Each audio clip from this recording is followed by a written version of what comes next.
welcome to another episode of Honest to a Malt with myself, Duncan, aka Duncan Donuts, and Mike, aka Two Birds. And this week we've got a special guest, aka KKA. We've got a special guest, Iain Allan. Iain, welcome. Thank you. I was about to say good evening, but they could be listening to this morning, afternoon, any time of the day. It's all right. We like to keep them on their toes. Sometimes we pretend we do it midday. Yeah.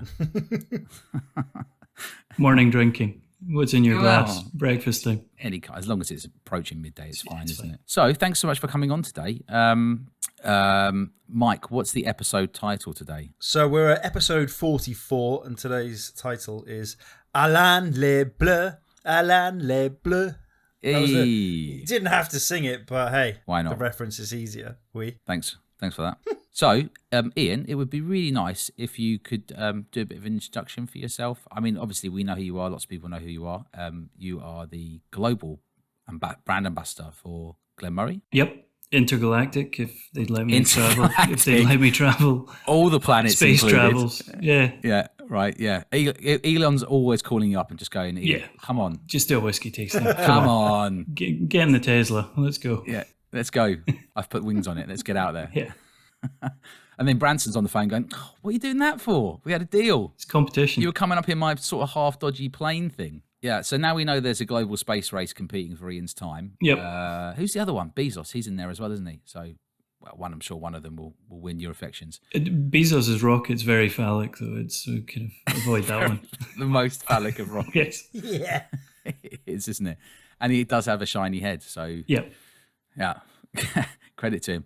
So, please, it would be really nice to have a bit of your sort of journey to where you got to, and a bit about anything you want to share with us, really, about yourself. And so drinks journey's been quite a few years now, 26, 27 years in drinks industry. Had a part-time job in Threshers. I don't know if anybody remembers those. Yeah, 100%. Yeah, so... Yeah. Graduated, didn't know what I wanted to do. Stuck with Threshers, became a bit of area manager for them. Yeah. I then discovered that out of all the booze I was selling, whiskey was the one that drew me towards it more strongly than the others. So decided to come back home to Speyside. Ended up job being visitor centre manager at Macallan Distillery back in 2001. And I was there from 2001 to 2005, so 4 years there before jumping ship to the good ship, Glen Moray, and have been there this is my 19th year now. So wow, so very much part of the furniture at this point. I hope you managed to stock up on some good Macallans. 1 or 2 bottles still in the cupboard. I'm currently in between my backdrop. I know this is a podcast and nobody can see it. I've got a very dull backdrop of 2 doors. Because I'm currently living at the distillery while we move house. All my whiskey's round at my dad's. So I did have... And your dad is not drinking it? Yeah, I did have a collection of Macallans. I've yet to go and see if it's still there. So just text you. I've only opened up 3 so far. Yeah, You're fine. Yeah. It just randomly picks one and cracks it open. At least if you're living at the distillery, there's no way you don't have to hide deliveries coming. You're just there. You can just take them straight away. Absolutely. Well, do you fall into this thing because obviously you've got, Glen Moray whiskey on tap, I assume, or at least you're trying it some of the time, right? Does that mean that you don't really buy too much from other distilleries, or Yeah, I wish. You wish. Okay, yeah, I buy. I don't consider myself a collector, but I have a huge collection of whiskies because I buy faster than I can drink, or I buy faster than I should drink, to be honest. And do you have a rough idea of how many open bottles you've got at the moment? Opens probably in the region of about 60. It's quite a few, yeah. Closed about 600. 600? Yes! Goodness me. Okay, that's a big whiskey room. Yeah, that's more of a vault. Yeah. What is in your glass and what's been up your arse then? We'll start with yourself, Iain. What have you got in the glass this evening? So I have got one of our little sneak preview bottlings that we did for a tweet tasting of this year's Warehouse One releases. Okay, yeah. So it is, we've got 2 coming out this year. I've got the non-peated, fully matured Rioja, which I love. It's rich and crazy and full on. So, and the tobacco in it is prominent and brilliant. Yeah. It's quick. It's kind of funky and quirky, but still kind of keeps that Glen Moray style about it, which I love. And the peated is equally good. Peated is not normally my go-to, but the peated Rioja was one that does stand out for me. It was really excellent to try them side by side. Yeah, and I shared them also with because we had a couple of samples of that through Steve Rush Tweet Tastings, and they were very generous samples, like 100 ml. So I shared some with some local friends and stuff as well, and they were. I drank them all myself. You drank them all yourself. I was blown away by them anyway. Whenever they come out, it's going to be very hard to not buy both, which is quite the statement. And I'm a bit on the fence about red wine casks, but this is one that really, really worked, right? And the Rioja was pretty obvious in its influence, strong. I think with wine casks in particular, the longer maturations suit them. Fully matured wine casks. Long finishes, that's when they come into their own. A lot of whiskies, a lot of distillers use wine casks as a bit of a shortcut, keeping the finish short, and that's not really where they come into their own. They really come alive once you give them the time and let the wood do as much of the talking as what was in the wood before. So they're full maturation again then? No, both of them. The non-peated is full maturation. The peated one is a finish. You kind of get away with the finishing, I think, when it's peated because there's flavour built into it. Okay, I see. But so the non-peated one was full maturation. Full maturation. Yep. Okay, because I had a whole bottle of the Oloroso one, and I've certainly tried the Amarone, and was there an Amontillado as well? Yeah, Amontillado. We had Amontillado, yeah. We've done Manzanilla. We've had a Barolo, Tokai. I've tried the Tokai, yeah, and they've all been full maturations, I think. Is that right? They're a mixture. There's a mixture. Some full maturation chucked in there, but there's some finishes as well thrown into the mix. Okay, yeah. Yep. They're all pretty full-on flavours. Yes. Right? Yeah, for sure. So, has anything been up your arse in the last week then, Ian? Can I stretch it to the last month? The fact that January, since the start of the year. Yeah. You can recap the last 10 years if you want. Can we? Problem. We'll condense it. We'll do like a montage, like a training montage of things. I was planning on using this as a bit of a counselling session, just to get issues resolved. We just do for you. We just do a few moments later. What's been on my ass? January and February. I just don't like them as months. They're not good months. They're dark, cold. And then people throw on to the top of that, they kind of do dry January when all your bars and restaurants need people in through the doors. So, you see, you're making me feel guilty about my life decision. How do you feel about that, Duncan? Well, I feel guilty now, don't I? Take that. Yeah, but you didn't do it properly, did you? Did I not? 25 days. I mean, it's still. Yeah, a fail. I spent for enough 5 days. times. You helped the local industry. I was down the pub yesterday. Was it yesterday? Twice over the weekend. Guinness. Yeah, I've made up for it. You got 25 days to make up for it. yeah, I've made up for it. Trust me. Like I'm at text message going, come and pub quiz tomorrow. I'm like, probably. All right, Mike, what's in your glass at the moment then? What's in my glass is the Cutty Sark blended Scotch whiskey, which is the celebratory 100-year edition. We were kindly given a little trip, shall we say, to the Cutty Sark, believed by yourself, Ian, was instrumental in getting us there. Well, we had massive imposter syndrome. And yeah, we absolutely enjoyed this on the night quite a lot, and did so after the event, and are still doing so now. Yeah, so one of the most reliable, best blends out there, which again, we were saying the other day, we're surprised we're not seeing it in more supermarkets and things. Yeah. So that's in my glass. What's been at my house currently is Sky Broadband, because my internet connection is crawling back down to 2 megabytes per second. So I've gone back in time slightly to 2001. But no, generally, my back issues have been at my arse. Literally, I now have sciatica on top of the recovering slip disc. So I am in great physical condition. That's been really it. Other than that, I'm wonderful. It just reminds me of that time when you made the joke about like going to like a rugby event to catch up with rugby people, and then your back going as you're getting out of the car sort of thing, and then it turned out you did your back last time just plugging in a laptop charger leaning forwards. Yeah. Yeah. Your back does This- seem like this time- it's on. Last legs. Yeah, this time it's Like- gone like a- from.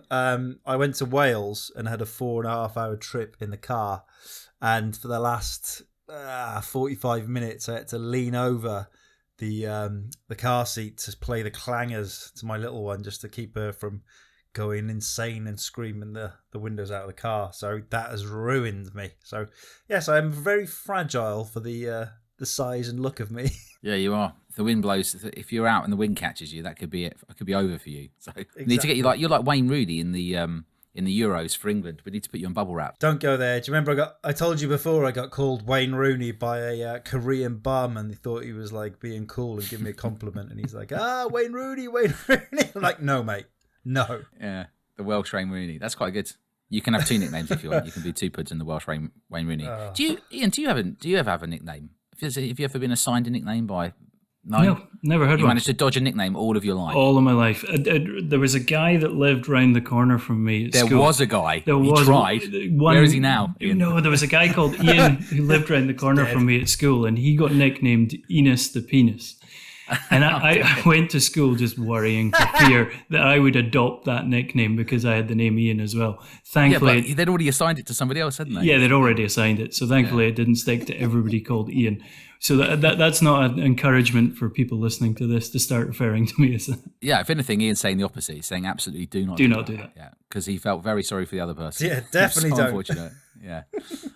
Dear me. I'm also drinking the Cutty Sark, but I've got the standard blend, which I think is excellent, light, floral, honey. I've got the Glen Moray Phoenix Rising poured. Side by side with that, I've also got SMWS Raisin Toffee Jam poured. And I did a wee experiment this week. There's a bottle of Macmira, that one that basically really tastes like kind of petrol-y peaty. That extra rock, extra smoky, extra peaty one. One you've tried, Mike. It's like a riot's happened at a whiskey distillery. Yeah, so it's just lacking that little bit of sweetness that's good to have in a peated whiskey. I like sweet peat, and so what I did was I took the remainder of the bottle, I'll show you guys here, and you see this is a maple syrup bottle, a Canadian maple syrup. So when it was empty, I didn't clean out the bottle because it still had maple syrup in it, coated on the inside because it clings to the glass, doesn't it? So then I filled it up with the peated whiskey, and I have tried it, and it's given it like the little bit of sweetness I think it needed. So if Macmira are listening, Nice. there you go. That's what you need to do with your extra smoky, extra peated casks. Dump them in Maple give 'em syrup casks. give them a short period in something sweet. Yeah, it was already good, but it just needs that little bit of sweetness. I think the kind of magical peated whiskey that has that little bit of sweetness. And what's been bugging me is dry hands. I'm completely fed up with dry hands. For as long as I can remember now, my hands have just been dry. I don't know when I don't know when it changed in my life. I don't know what changed in my life. I think it's when I came back from living in Asia. I'm just like, you get caught in between. Like, if you moisturize them, you end up moisturizing them all the time, and then there's like these moisturizers that supposedly work really well, but I swear, even if I use those, like an hour later, they're just back to being like really dry, to the point now where I sort of go, shall I even bother washing them? That's probably the problem. You're supposed to be clean and hygienic washing your hands. So you wash your hands, you towel dry them, and then they just go back to being like sort of 100-year-old man hands, and they're like dry. It's horrible. So I don't know what to do about that. This is giving me a peek into my future in an old folks' home. It's like talking about dry hands and sore backs. Yeah, well, does it not bug you? Do you not have dry hands? Yeah, Do occasionally. you live in a sauna or something? Elgin. It's the tropical part of Speyside. So yeah, The tropical space side.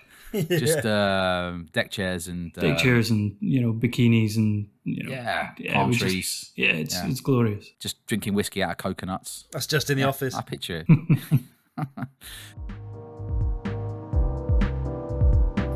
You want a dram and you can have it. It's in that glass, but don't you down it. Drink it slow and drink with us. Oh no, cantaloupes. So we usually, when we have a guest on, we do we pitch them a Dragon's Den idea. So I've narrowed it down to two. So Mike and I are thinking about launching a business. We're looking for your hard-earned cash, Ian. You've got stacks of thousands on your desk. obviously it's the obligatory where we're asking for about 1%. We're asking for £50,000 for 1% of our business. And our business is going to be launching scratch and sniff patches to stick to the outside of whiskey bottles, which have the smell of the whiskey inside.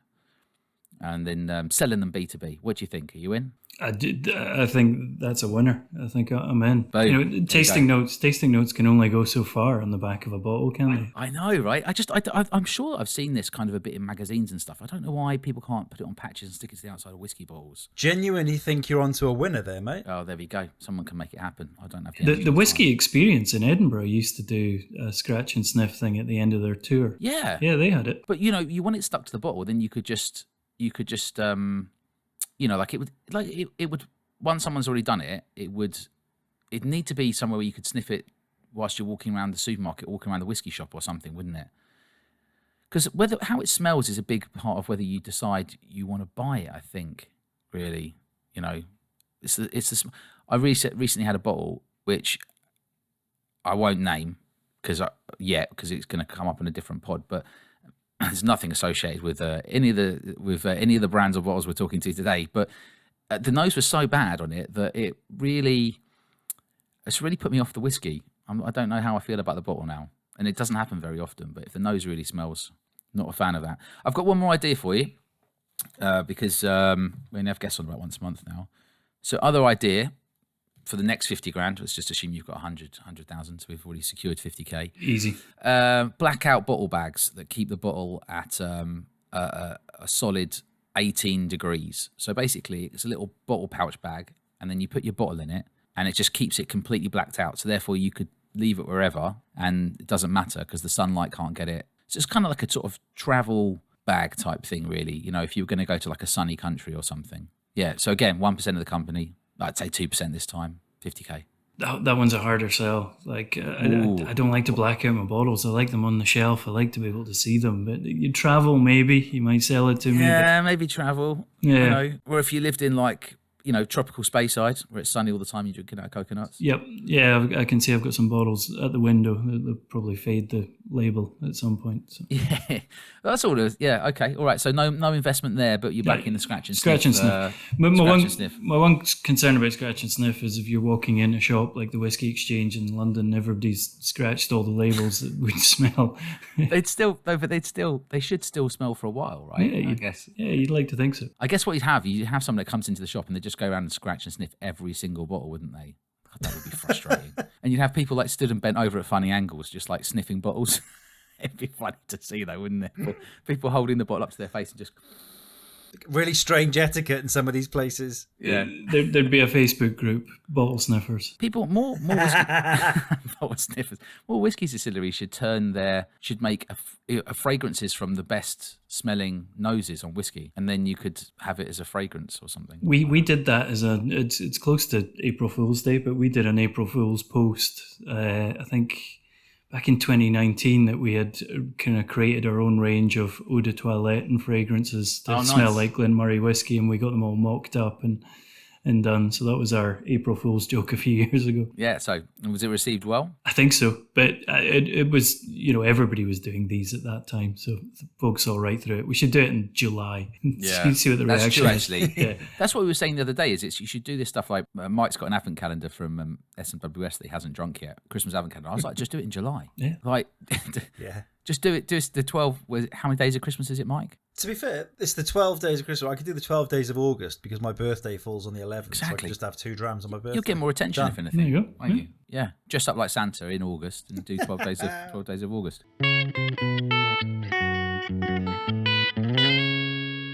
So we've noticed recently that Glen Moray has rebranded, right? So I'm looking at a bottle of Phoenix Rising charred oak cask, which is very nice, by the way. It's a great dram. Yep. Milk chocolate, caramel, bit of coconut in there. Absolute banger. Yeah, people are really enjoying it. The twisted vine as well. So drinks a bit above 40% ABV, even though it is 40% ABV. Yep. If you ask me, tastes a bit like it's got more body to it than a lot of the 40% whiskies, but it's got new branding, hasn't it? And you've got new branding in general. So what have you guys been up to there? Yeah, so we're revamping the whole range. So the classic range has had a complete new refresh. So you'll see that on your supermarkets. It should be appearing now. The Twisted Vine and Phoenix Rising gives it a little bit more of a contemporary styling as well. And then later this year, we're releasing our aged collection under kind of fresh new look as well. It's been a few years since we've had a look at the packaging, and to be honest, for a long time, Glen Moray, we've been quite buttoned up around our packaging. So it's nice to see us cut loose and do something a little bit fun and funky. And I think certainly Phoenix and Twisted Vine hits that mark. I think definitely with the Phoenix Rising, I think you've hit the mark. It looks good. Absolutely. Yeah, it's classy. Looks good, tastes good price point. Yeah. As we mentioned earlier, a gentleman with a phallic shaped rocket has got this at a really good price at the moment. So I put that in a couple of group chats yesterday, and I know sort of 2 or 3 of the boys picked it up straight away just based on my tasting notes and stuff that we did on it. So yeah, really, really good work with the Phoenix Rising. Yeah, there's been a few people buying it off the back of hearing about it. I mean, to be fair, so we were obviously honest about stuff. So we were gifted one bottle, but I've also bought another bottle of it already. So I'm 1 for 1. Yep. So I've bought one and, harpooned one free. But I can easily see, I do tend to have something that's 40% or 43% in the cupboard because you don't always want these strong cask strength whiskies. I mean, even sometimes you need a few in the cupboard between 40 to 46%. In my opinion. And so this is kind of something that really stands out in that range, I think. Perfect school night dram. Yeah, that's what I feel like. It's like you don't want it to be too heavy, right? You don't want it, you literally just want, if you pour a double, you want it to be 2 units, not 3 to 3.5 units. Depends what day you're having. Yeah, well, people are going to be panicking. When you say rebrand, people are going to be thinking price increases. Now, it's very hard to know and everything has to go up, but one of the things about Glen Moray is it is perceived to be very good value, good tasting whiskey, good product, good value. So do you want to give an opinion on that? I love it. It's the question I get asked all the time, and it's a double-edged sword. Some people avoid it because they think it's cheap whiskey. They're wrong, just to be clear. I mean, those people are wrong. So, exactly. Okay, absolutely. Yeah. But it's a single malt. It's an industry which is very protected. We have to follow the same guidelines. We take the pricing as our kind of positioning, our marketing approach. And it works. And you know what? People end up drinking you for that reason. They're not buying you, shoving the cupboard as part of the collection or whatever else. Yeah. So many people find their way into single malt via Glen Moray. Because when you're starting out, disposable income's not there, so you're just kind of picking up what you can, and you kind of make your way in that journey of whiskey discovery.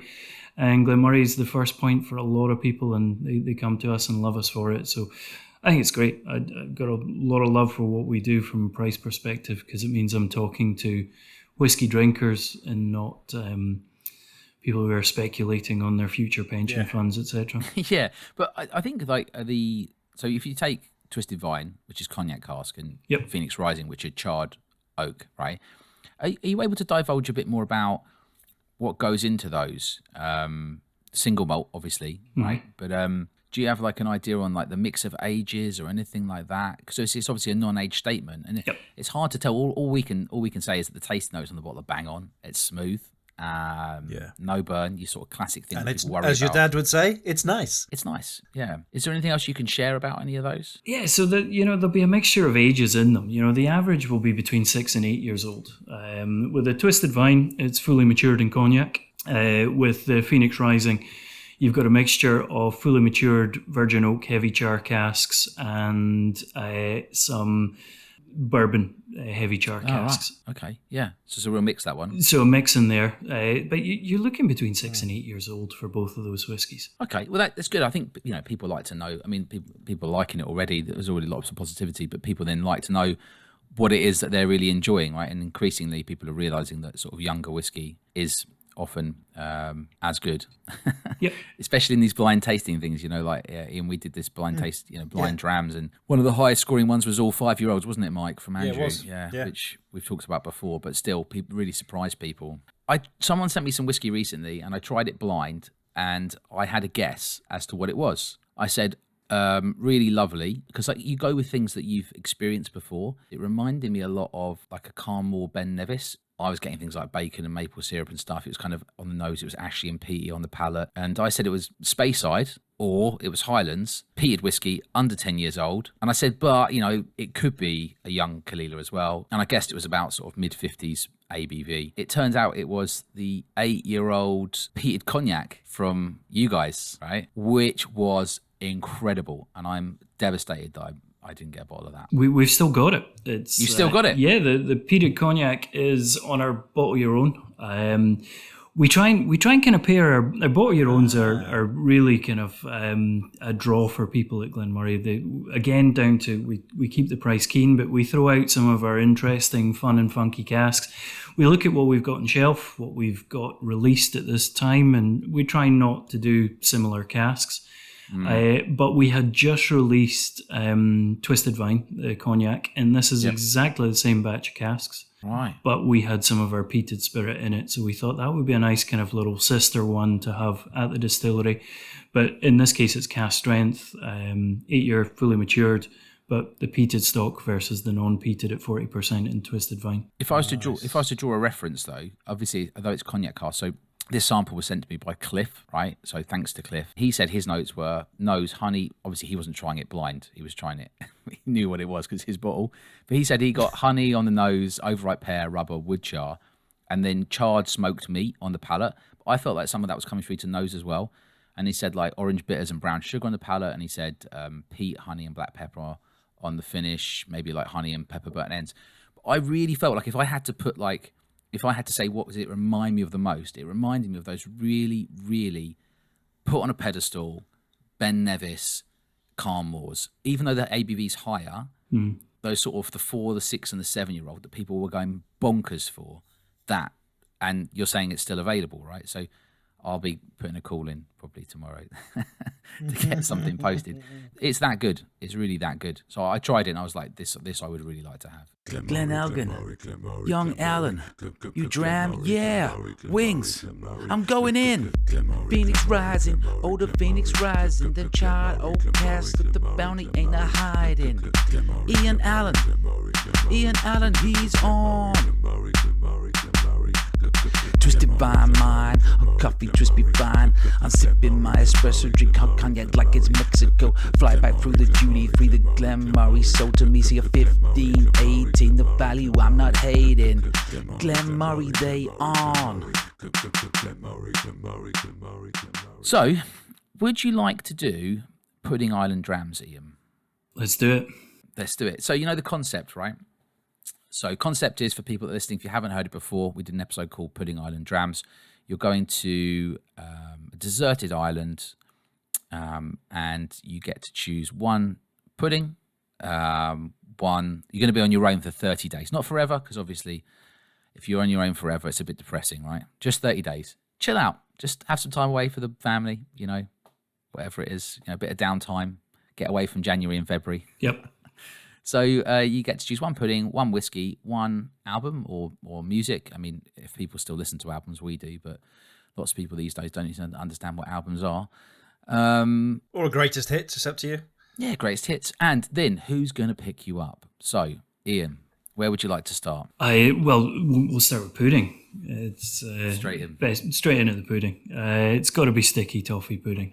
Yes, another one for sticky toffee pudding. All the way. But the important question is, with ice cream or with custard? With toffee sauce. Toffee sauce. He's doubled up on sugar. You need to get your energy from somewhere if you're on an island on your own for 30 days. That's true, yeah. I assume there's other things to eat beyond just the pudding, but you're allowed as much as you want. So, okay. Can I put a shout out for a local business in Elgin? There's a little restaurant in Elgin called the Druthy Cobbler that makes the finest sticky toffee pudding. And if anybody's coming up to Speyside, you got to go there just for the sticky. They've got a great selection of whiskies as well, but you can get their sticky toffee pudding. It's unbeatable. If you share the name one more time, we'll put a link in the episode. What's the name of it again? The Druthy Cobbler.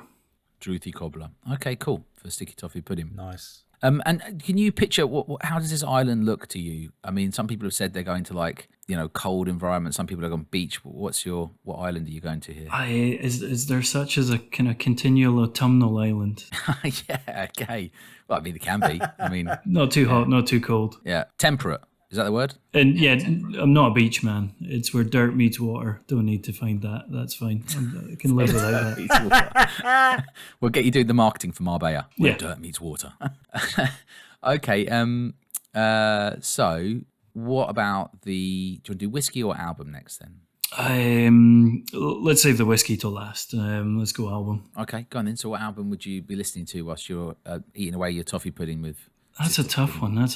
And there's so many I could choose from, but one of my all-time favorite bands, a band called Tool. So Enema, great album. It's phenomenal. All the songs last about 8 to 10 minutes, so you can take your time listening to them while enjoying the They're sticky epic. toffee pudding. So you're a drumming fan then, if you like Tool. Danny Carey, one of the finest drummers in rock and roll. Okay. So have you ever seen on? I mean, like Tool's not 100% my bag, but I've listened to lots of Tool. I mean, they're a super they're like modern prog, really, aren't they? Yeah. Kind of like progressive metal. Right? Have you seen that guy on Instagram who's become like the greatest drummer in the world? And he just does. Have you seen? Do you know who he is? He's like a Spanish or a South American guy. Has this big beard, and he looks like he could be in World's Strongest Man. And he plays drums like a machine. Like he does drum parts that only like 3 people could do. And he's basically ruined drumming for every other drummer pretty much in the world. Have you seen who he is? Don't think I've seen him. The one rock and roll Spanish guy, or certainly South American guy, is the guy that does rock tunes to pretending to be Cartman from South Park. I haven't seen that. I need to That's a check must out. find. You send me that and I'll send you the other guy. Deal. We'll post them both in the link. Yeah, he's blown my mind, this other guy. It's crazy. I can't remember what his name is, but he has like sort of a skull and crossbones as his sort of sign. Bonkers. So, album is Enema by Tool, and you have to do whiskey next then, and then who's going to be taking you home? So what whiskey are you going to keep? It's going to keep you company for... One of our warehouse ones, the star of the show that we've had on that collection for me was the Barolo that we did a couple of years ago. I absolutely loved that whiskey. I think it's been one of the finest Glen Morays we've had in a long, long time. And fortunately for us, we've got some more Barolo casks sitting at the warehouse. I'd love to see them come out quite soon, but we've got to give it time till we try some other bits and pieces first. So talk us through a bit about that then. What was so special about that whiskey then? It was the oldest warehouse one we've done. It was 22 years old. It had a year finishing Barolo. Yeah. Basically, we're taking in some Italian red wine casks, and we're looking for. It was Amarone we were mainly looking for. See, I like Amarone, but some people are like they're doing it down, mouthing off about it. But I think I love it. I love think it too. Yeah, Aaron Amarone is a fantastic whiskey. It's a great dram, and we were kind of thinking, well, even if we get something half as good as that, it's still a quality whiskey. So we took in some Italian casks. But it was the Barolo that shone through first, but it was the Amarone we were really looking for in the first instance. So it's one of these ones that kind of took us by surprise. But yeah, it was just a great, great whiskey. It was only a year in the cask, but finishing in the Barolo. But it didn't take that long for the Barolo to take hold. So that would have brought what?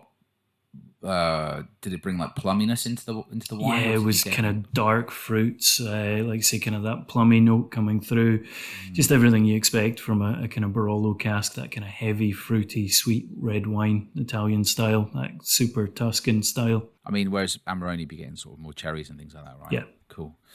So who's going to pick you up then from the island after you've put on weight, drinking loads of your Barolo whiskey and eating sticky toffee pudding, listening to Tool? It's got to be my wife and daughter. I have not seen them for 30 days. But safe choice. The problem is my wife doesn't drive, so somebody would have to give her a lift to come and pick me up.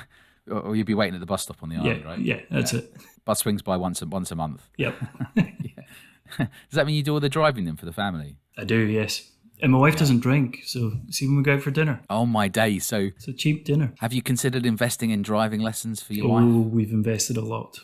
Oh, okay, all right. Didn't get it. Yep. Okay, so the effort's there, but yes. Just not that little bit of luck. I always believe that in life, it's skill and luck. It's a bit of both, right? You can be really unlucky, even if you've got the skill, and still not quite get there. it seems, right? Yeah. So, but yeah, it keeps my drinking in check. So it's not a bad thing to have. Yeah, that's true. Yeah, have a few nights off.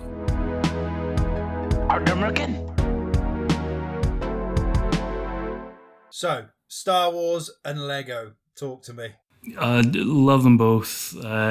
Star Wars in particular. We do the Star Wars theme. We did the Star Wars theme tasting for Spirit of Speyside. Myself and good friend Hans Offringer, the whiskey writer, we always looked for some kind of weird and wonderful tastings, and got this message out the blue saying that Spirit of Speyside's on May the 4th this year. Let's do a Star Wars theme tasting. So it's the second time.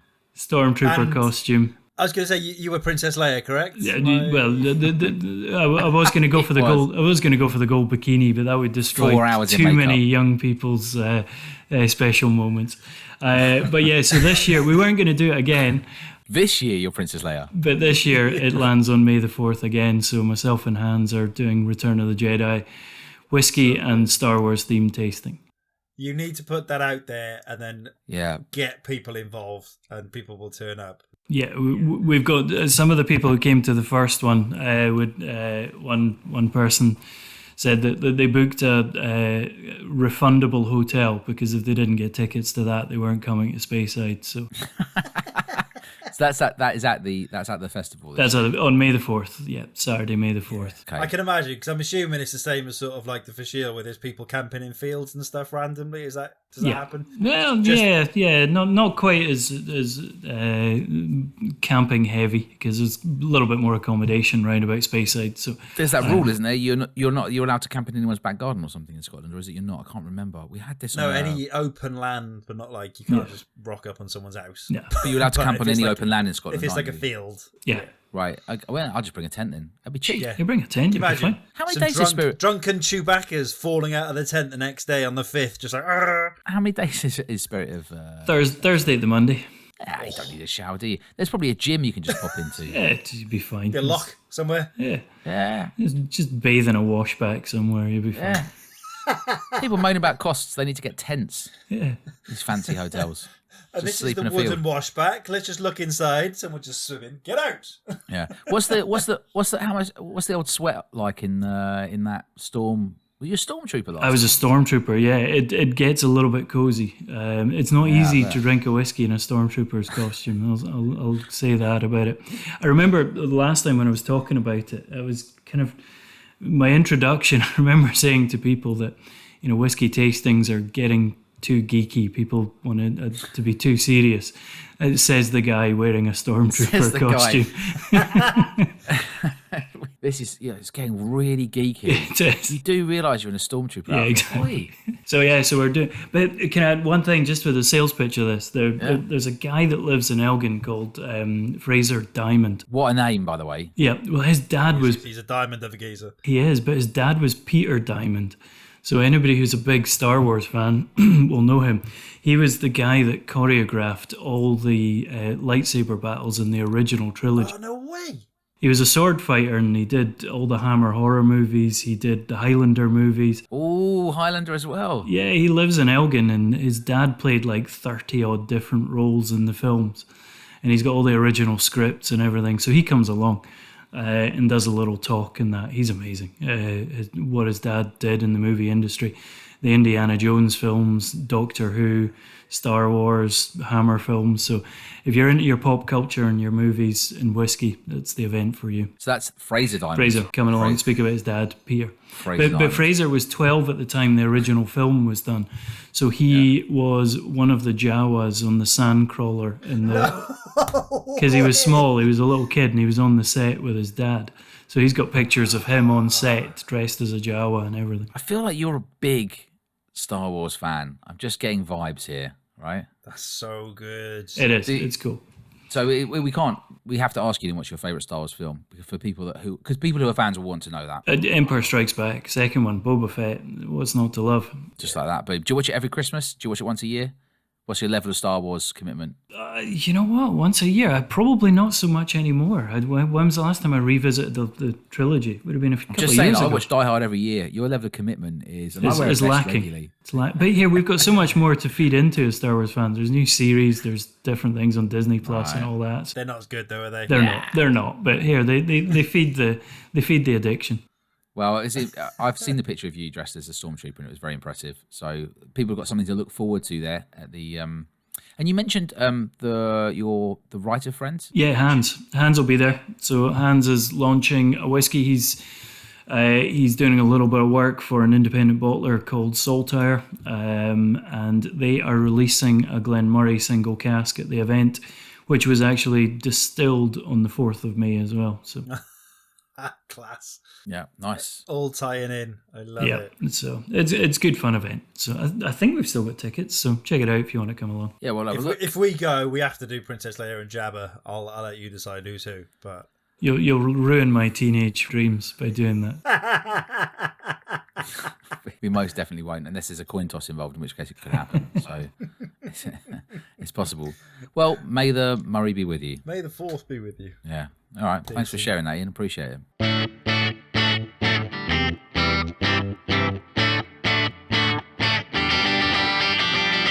Is there anything that like people wouldn't know about Glen Moray, the distillery? Like, is there any kind of like, I don't know, something that people just generally wouldn't know from like reading things online on the website or going on like Whisky Fun or something like that? Is there something that any kind of insights you could share, like a fun fact or something like that? Everything's online. The facts about Glen Moray that are on the dark web, you don't want to know about it. If you've got the time and patience to get on the dark web, then you can find out. Yeah, you can find it. Glen Moray. No, the distillery. First thing you do when you get on the dark web, Glen Moray. Yeah, let's find out what's been going on there.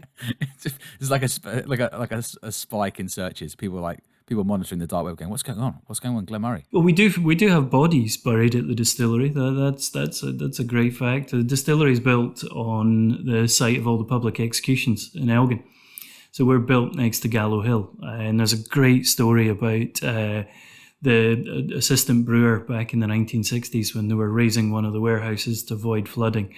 He discovered a few skulls. Nowadays, when we find it, we get the police in, they check it, they date it to make sure it's not anybody more recent than it should have been.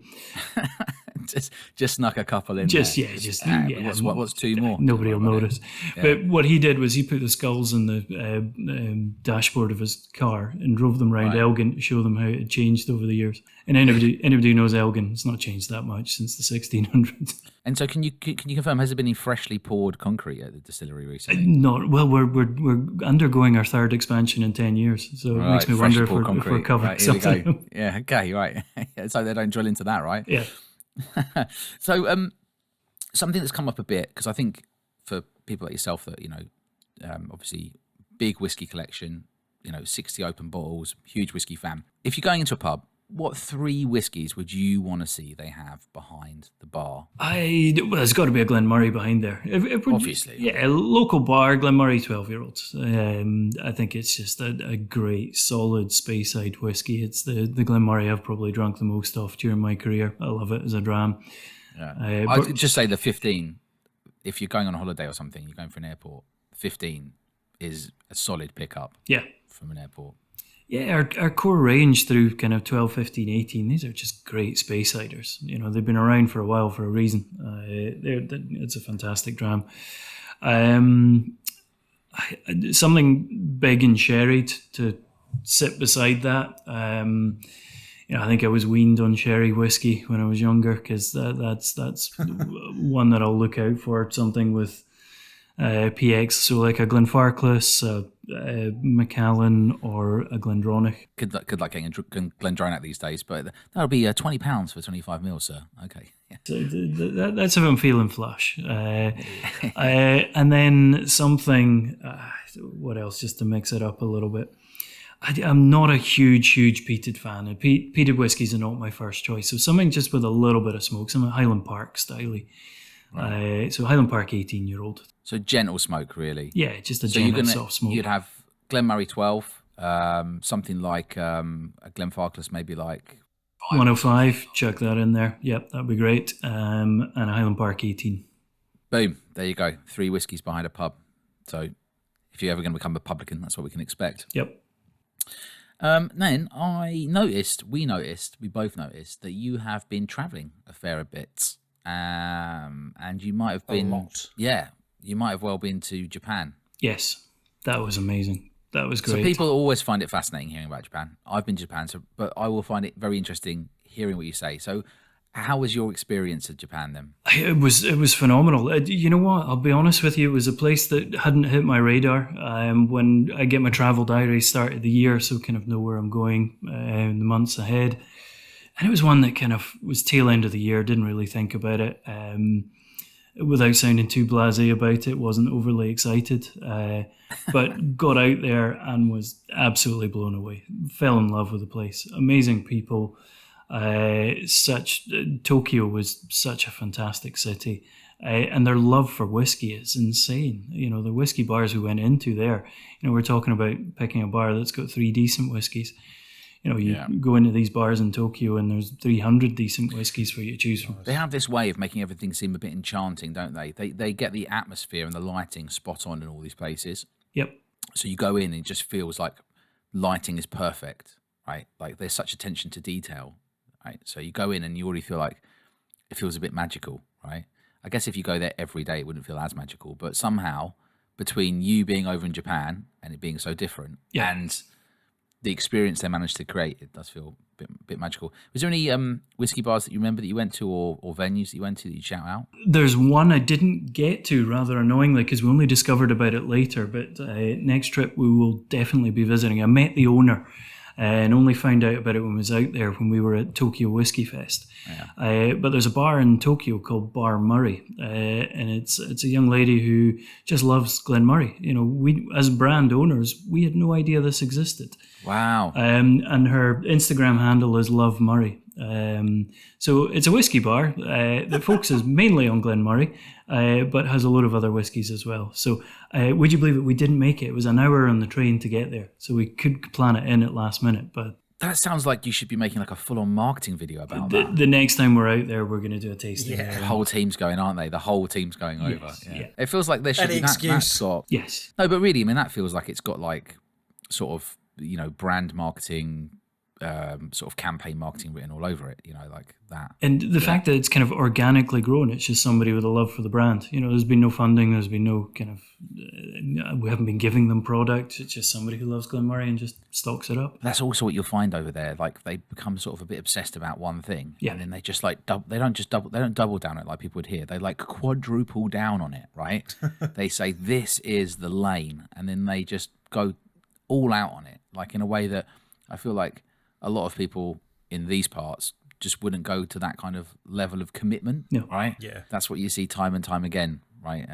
So yeah, it's not a surprise to hear. That's pretty cool. Was that in Tokyo as well? Or was that somewhere else? No, it was in Tokyo. I was the whole trip was Tokyo. Didn't leave Tokyo at all. Yeah. So we had It's quite big though, isn't it? Really? Yeah, So, just a wee bit bigger than Elgin. just a wee bit bigger. Yeah. It's something like there's like 120 million people in Japan, right? And Tokyo is like what 35 million or something. So, or 40 yeah, I million think or somebody something said like that. 38 million. If you It's huge. It's And massive. It's quite expansive. Yeah. So did you have any other sort of wow moments from being over there, which were whiskey related? Because it is a bit bonkers, isn't it? It is. One of the things was we had an event planned on the Friday, and our sales manager for the region came up and was deeply apologetic and said, "Look, I'm really sorry. I know we've taken you out here." So we had an event on the Thursday, and then we had Tokyo Whiskey Fest Saturday, Sunday, and then some other stuff later Tokyo on. Whiskey Fest. It was great. It was really good. But then they apologised and deeply apologetic that the event on the Friday got cancelled, so I got to be a tourist for a day. So I had to feign being upset at not having to work for the day. Yeah. So yeah, just it's a city full of contradictions. You know, you've got modern next to really old. You've got really peaceful spots next to, you know, phenomenally busy areas, and it's got everything. It blew me away. It's a fantastic city.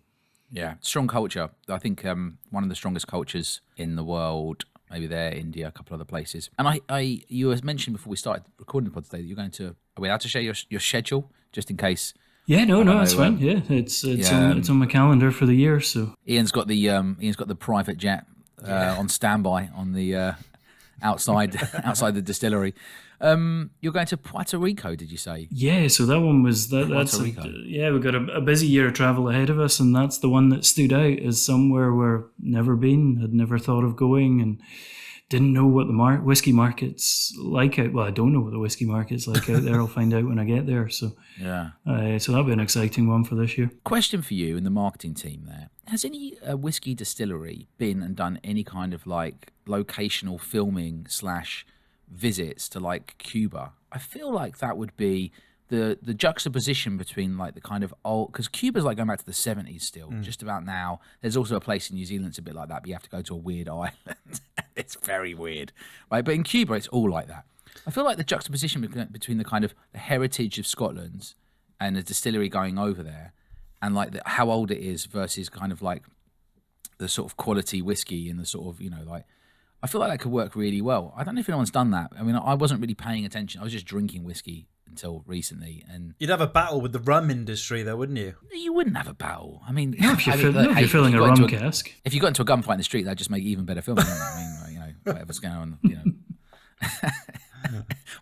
the rum industry versus whichever distillery gets over. I don't feel like that would work, so you can get that in your travel schedule. Yeah. Do you know much about Puerto Rico, where you go? I know absolutely nothing. I'm not going to lie. I Google mapped exactly where it was when I heard I was going there. I'm going to search now for a couple of things. Travel. Are you still on your travels experiencing a lot of local beers? I've seen your Instagram's got a lot of beer content as well. So yeah, that's something you're into. That's probably from back in your Threshers days, is it? Yeah, so Belgian beers, love them. Spent a lot of time in Belgium as a student, and Threshers had great selection of beers back in the day. So yeah, but mainly Belgian beers.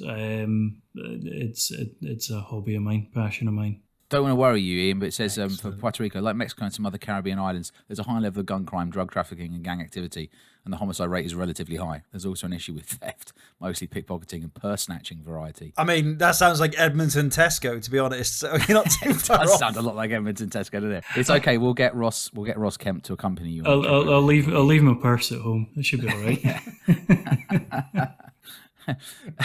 And we also usually ask, is there anything? We did this episode called Whiskey Room 101, which is exactly like Room 101, where we put some things into Room 101. Is there anything in the whiskey industry at all that you would put into Room 101? Oh, great question. Let's go with what we've already spoken about. People judging the whiskey on its price tag that's on the side of the shelf. Oh, okay. Yeah. Let's bin those people. I People always that only judge it on a price. People that think because it's cheap, it's not good. Yeah. Always remember, we did an event out in Frankfurt once, Inter Whiskey, and when you do these, I don't know if you've ever been to a European whiskey festival, but unlike the UK ones where, the brands have their own stand, so Glen Moray would have their own stand, you're on stand with your importer, so you're sharing a stand with whatever brands that they have on their books with them. Yeah. And we were on the same stand as the Benriach guys, so Benriach, Glendronach, Glenglassaugh. And I was standing next to their brand ambassador, sales manager at the time. And there was a German fella came up to us and said, "Oh, don't drink your whiskey, it's too cheap." And then he took one step to the right and said to the Glendronach guy that I'm not going to drink your whiskey, it's getting too expensive. So it was like, I really wanted that guy was just brilliant. That was just top shit housery all round in there. I wanted to know what his sweet spot was. What is the price tag that made it a good whiskey for him? It did, yeah.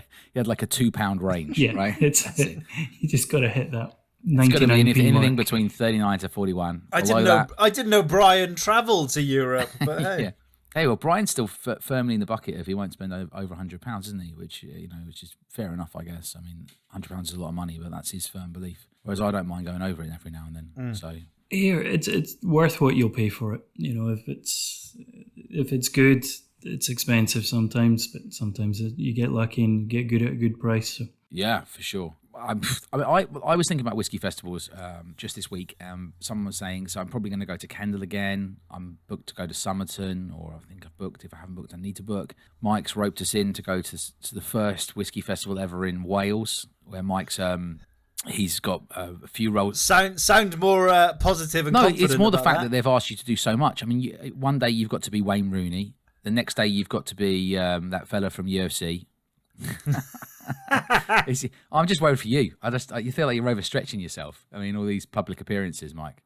But then I was looking at it, I was like 3 whiskey festivals, and here's the issue for me: is love whiskey festivals, love going out with friends or catching up with people. But if you go to the pub, you can also catch up with people and just have 2 pints, right? And 2 pints cost about anything from about £8 to £12, depending where you are. If you go to a whiskey festival and you spend £40 on a ticket, here's the sad truth. You have to feel like you've got £40 worth, right? You do. Otherwise, you just go to a pub, sit down, have 2 pints with your mate, or 3 pints together, right? And so in order to feel like you've got £40 worth, you always get to that point where you're like, well, you get into the flow, and therefore you drink too much. So I kind of have to look at it and say, well, all these people say, all the few people that say, I go to Whiskey Festival and I just have like 5 drams. Okay, well, you just spent £40 to have like 5 10ml pours. I mean, fair enough. You could have, like, what's the point? You're not saying go there to get pissed. I'm not saying go to get, I'm saying you experience need to try enough. Yeah, and it is about the experience, but you also get the experience at a pub, catching up with your friends, right? So that's my that's my dilemma about whiskey festivals. I really enjoy them, but I have to feel like I've got my money's worth, right? If they made the tickets £10 and you had to pay for more, I would drink less, if you see what I mean. Yeah, I do worry sometimes that some whiskey festivals are counterproductive, because I'm pretty sure there's some people who've gone to a whiskey festival that will never drink whiskey ever again because they overstepped a mark and feel like hell the next day. Yeah, that's a good point. Yeah, I mean, we just judge it through the eyes of people that like drink a lot of whiskey. Yeah, obviously we're going to drink whiskey again. Although, are you one of those people? Like you obviously aren't, but you must know those people in your life. You would have heard people say this. They say, "I'm never drinking insert beverage again." Right? Yeah. Whatever it is, tequila, whiskey, I don't know, wine, and I always think, give it a few days. Don't be hasty. I don't know. Just had a bad hangover. I don't know. Right. I can't look at Southern Comfort again after one bad experience. So you are that person. Yeah, I'm that person. The smell of it just turns my stomach. Although I've had bad experiences with whiskey, but oddly I can keep coming back to it, thankfully. Yeah, well, I mean, I feel like JD is one of those things. People always have an issue with Jack Daniels, and it's usually from like student days and stuff, where it was like in the bar, double Jack and Coke, and just getting absolutely ruined. I mean, I've done both. Southern Comfort, JD. I had a period of my life where I only drank JD pretty much. A period of life I only drank Southern Comfort. Fine, I can drink both of them. I mean, I wouldn't drink them now. I mean, I could do. I wouldn't. It wouldn't be. Wouldn't turn my nose up at it. Right. So, Iain, thank you so much for coming on today. Before we close the ceremonies, is there anything else that you would like to share or discuss? I think we've covered everything. Just looking forward to 2024 and getting back out on the road and sharing whiskies with people. And if I'm not seeing you on the road, come and see us at Glen Moray. Yeah, we keep talking about a road trip. It's like we're teasing it now. You're welcome. Spirit of Speyside. Spirit of Speyside. That's one thing I'd like to do. It's expensive now. I hear people sort of saying it's expensive. It has become a little bit more expensive, but you know what? Everything's becoming expensive these days. And Spirit of Speyside's worth every penny. So my little plug for there, if you're coming up to Speyside this year, try and plan it round Spirit of Speyside, where we've got some fantastic. Can we stay in the distillery? Yeah, we'll lock you in a warehouse overnight. You'll be fine. Yeah, sleeping bag. We'll just bring sleeping bags. It's fine. Yeah, you'll be all right. Just bed down. We'll wake up. We'll find they're pouring concrete. I don't know. They're pouring concrete on us, Mike. In the extension. I don't know if you covered it, Dunk, but I just wanted to bring up the Catty Sark Prohibition and just to say what an absolute outstanding whiskey. Again, we bang on about it all the time. It's starting to get recognised. Is that going to start spreading to the average person hitting supermarkets at any point soon, do you think?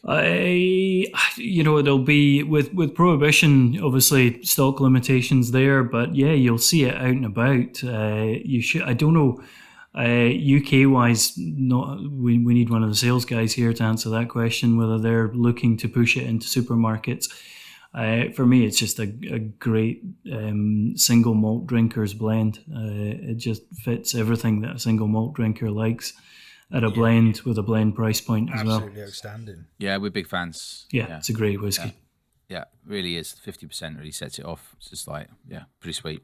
So, thanks so much for listening to the podcast today. Mike, any closing words from yourself? If you can actually hear me over the Wi-Fi connection, no, thanks for coming along, Ian. Thanks for putting up with me cutting in and out. And thanks to everyone for listening. And we will catch you on the next one. Follow us in all the usual places online, at Honest to a Malt, on Twitter, Instagram, and everything else.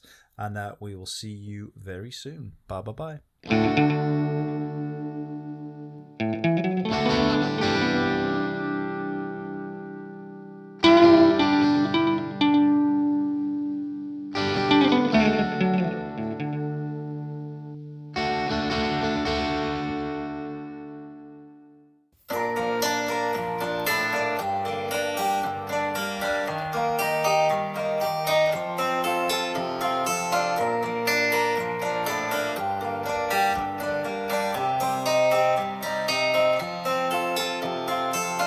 Where have all the fanny bots gone? Long time posting. Where have all the fanny bots gone? A long time ago. Where have all the fanny bots gone? Dramas have blocked everyone. Oh, when